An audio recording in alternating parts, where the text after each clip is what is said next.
وفرموديك تريش معناه بجراسيا بابا من بوكاتو كهلا بخاري ومسلمة كأم سلمة جارته فرمي أفرتها وبلاي رسول الله صلى الله عليه وسلم فرميك كم ميردكي مردوه تازة مردوه شاوي ايش شاوي بورشكين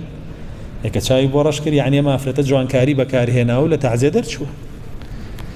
لو درتشو كالعدة يعني خلق يقاوة تماشاك فرمي رسول الله صلى الله عليه وسلم فرمي إن خير بودنية شوار ما مدرجة براوستي أفرتك هر دوباري كردو رسول الله صلى الله عليه وسلم هرواي بيوت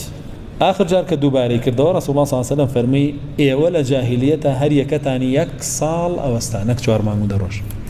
زينبي كشي أم سلمة أفرمي أو قصي رسول الله صلى الله عليه وسلم أما تفسيرك يأتي لجاهلية كيش ميردكي أمرد لآفرتان أبو أدر شوى لمالكي خوي لنا وقوريكا بجيه جلو برگێکی لەبەر کردایە هەتا وەکو یەک ساڵ داینەکەندایە خۆی نەشۆردایە دەستیشی بەر هیچ بۆنێک و هیچ بابەتێکی جوانکاری نەکەوتایە و بەردەوامیش هینیان پێدا پیسایی ئاژەڵ بیکردایە بەسەری خۆی تا ساڵەکە تەواو بوو دوای ساڵەکە گوێ درێژ یا پەلەوەرێکیانێنا لەسەر سەری یا لەسەر پشتی دایانەنا بۆنیکە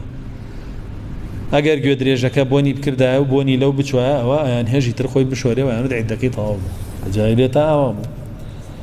صبريشان لسر قرد جنان بازاتيشان نزاني ست شوار ما عند الروج بو كليكتو بو هكيا ابي بي على شاي كلكا جاء فرمي جاري واهب او اجلك ان بربونيكا او انا بو غني بيز بو يكشت اجلك يكشت تنازم خويتون معه